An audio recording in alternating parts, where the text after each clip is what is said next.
우리 이제 전세 제도가 위험한 이유 중에 하나가 네. 대항력 발생 시점이 그 전입 신고한 다음 날 그렇죠. 0시. 다음날 0시. 예. 예. 그 부분 때문에 그 이사한 날 뭐 집주인이 저당권 설정하고 하는 그런 부분이 굉장히 취약하잖아요. 그렇죠. 그런데 이제 그런 취약성이 그 어떻게 보면 집주인의 부도덕성에 근거한 단순히 그런 문제가 아니라 제도적으로 문제가 있는 제도적인 취약성 이런 부분 때문에 발생한 것이다. 그런 말씀을 좀 드리고 싶습니다. 꼭 집주인이 뭐 근저당이나 뭘 넣어서가 아니라 네. 이게 또 다른 경우에도 발생할 수 있다는 거잖아요. 네, 네. 예. 뭐 집주인이 그럼 나쁜 사람이 아니라면 문제가 없느냐라고 이렇게 오해할 수가 있잖아요. 근데 그게 아니라 예를 들어서 뭐 세입자가 이사하는 잔금 주고 이사하는 날 가압류가 됐다. 빚을 져서. 집주인의 채권자가 가압류를 했다. 근데 마침 그날 가압류가 등기가 올라 버렸어요. 등기부에. 자 그렇다면 이 세입자는 세입자의 대항력이라는 것은 그 다음 날 0시에 생기잖아요. 네. 그러면 우리가 법적으로 가압류는 그날 효력을 발생하고 그다음에 세입자의 대항력 우선 변제권 이런 부분은 그 다음 날 0시에 발생을 하는데 법적으로는 우리가 배당 순위를 같은 순위로 봅니다. 그렇죠. 순서는 차이겠지만 이 가압류가 일반 채권이기 때문에 물건이 아니기 때문에 그 동순위로 보거든요. 그래서 만약에 세입자 보증금이 5억, 그다음에 가압류도 5억 이렇게 하게 되면 배당 받을 때 그렇죠. 비례해서 2분의 1씩 받는 거예요. 네. 맞아. 네. 그래서 세입자가 이제 피해를 볼 수 있는 그런 경우가 생기는데 그거는 어떻게 보면은 집주인의 부도덕성하고는 좀 관계가 거리가 있는 문제 아닙니까? 그렇죠. 집주인도 아이고 죄송합니다. 내가 빚이 있긴 한데 그게 그때 들어올지 몰랐어요. 이렇게 해서 그냥 업소하는 거예요. 그러면 뭐 그렇다고 한들 세입자가 뭐 어떻게 보증금을 돌려받을 수 있는 건 아니니까. 그렇죠. 꼭 집주인이 이렇게 막 악의적으로 한 게 아니라 진짜 뭐 국세가 밀릴 수도 있고 네. 지방세가 밀릴 수도 있고 아니면 진짜 돈 받아야 할 사람이 가압류하면 그럼 뭐 어쩔 수 없는 거죠. 그렇습니다. 예. 그래서 이제 그런 그 구조적인 취약성 이런 부분이 있다라는 부분을 조금 염두에 두셔야. 그래서 우리가 마치 이제 그 관점을 집주인이 괜찮은 사람이라면 뭐 집주인이 직업이 좋다면 문제가 없겠지 이렇게 그냥 넘기고 안심하고 전세할 부분, 전세를 할 수 있는 부분 그런 부분은 아니다. 이렇게 이해를 하셔야 될 것 같아요. 그러면 그 전세가 약간 안 좋은 게 많이 있네요. 전세 자체가. 네. 그러니까 그럼 월세화로 해야 되겠네요. 이제 우리가 이제 전세 우리가 임대차 전세 뭐 이런 부분을 할 때 그 보장 장치를 전세권이라고 하는 부분을 하는 것이 사실은 정석인데 그거를 이제 전세권 하는 게 조금 불편하고 돈도 들고 이렇게 하니까 그 주택임대차보호법상의 대항력이나 우선변제권으로 대체 방법이 있지 않습니까? 그렇죠. 그러니까 그걸 하다 보니까 다음날 0시가 돼버린 거죠.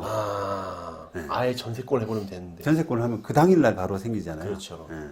근데 이제 그걸 또 싸게 하기 위해서 전세를 하는데 전세권 비용 설정하고 이렇게 하게 되면 돈이 또 더 많이 나가는 거죠. 그렇죠. 근데 사실은 이제 그게 안전한 임대차 계약을 보장하는 그 돈으로는 돈이 들어야 되는 거예요. 그만큼. 근데 돈이 안 들고 그냥 주택임대차보호법상의 그 제도로 가니까 허술해지는 겁니다. 그러니까 사고가 발생하는 사고가 발생하는 거죠. 근데 이제 그게 확률적으로는 아주 낮은 확률이에요.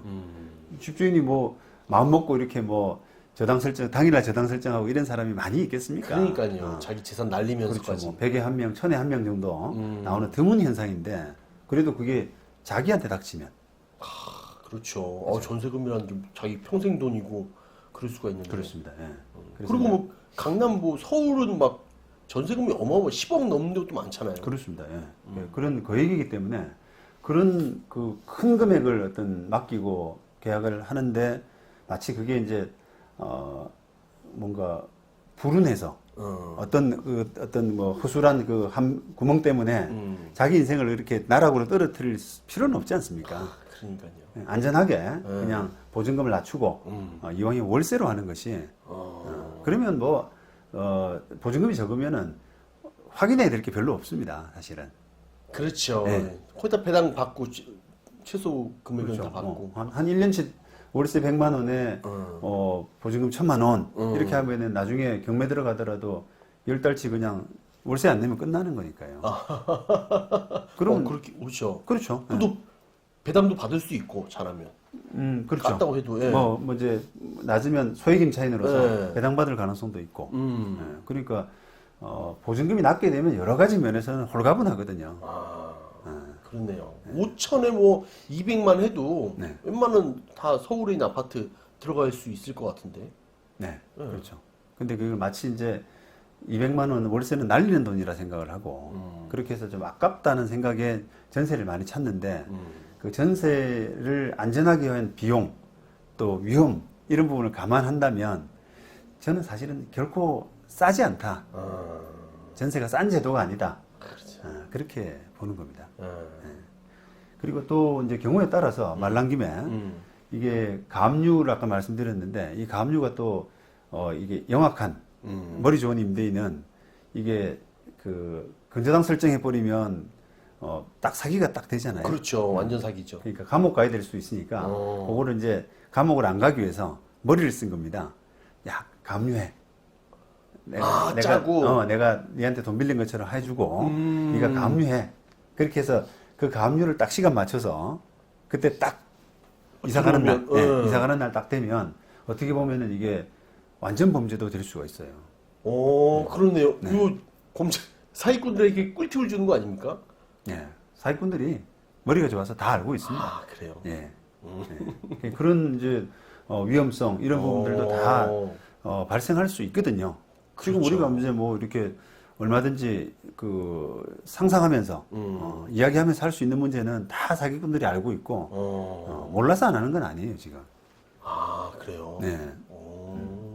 그러니까 이제 그런 전세 제도, 주택임대차법상의 그런 대항력 우선 변제권이라는 게 한계가 있다. 큰 돈을 걸 만한 거기에는 좀 너무 무리가 허술하다. 있다. 너무 허술하다. 그렇게 보시고 그 위험을 좀 회피할 수 있는. 그러니까요. 계속 말하는 게 뭐 등기도 계속 계약 전후 네. 잔금 전후 떼고 뭐 중요할 때 떼고 네. 또 뭐 들어오나 안 들어오나 하지 말고 국세도 열람해야 돼. 네, 국세도 열람해야 되고. 그럼 사실 월세로- 보증금이 적으면 국세 열람할 필요도 없죠 뭐. 그러니까요. 10달만 살면 되거든요. 네. 그죠? 다 녹을 때까지 살면 되고. 그렇죠. 아니면 또 배당도 받을 수 있고. 그렇습니다. 예. 그러니까 월세로 가야 됩니다. 예. 그 제도가 이제 그런 쪽으로 바뀌어야 된다. 마치 이게 이제 저기 임대인이 나쁜 사람이 아니라 그러면 안전하다. 이런 이제 착각은 하시면 안 된다. 그런 말씀입니다.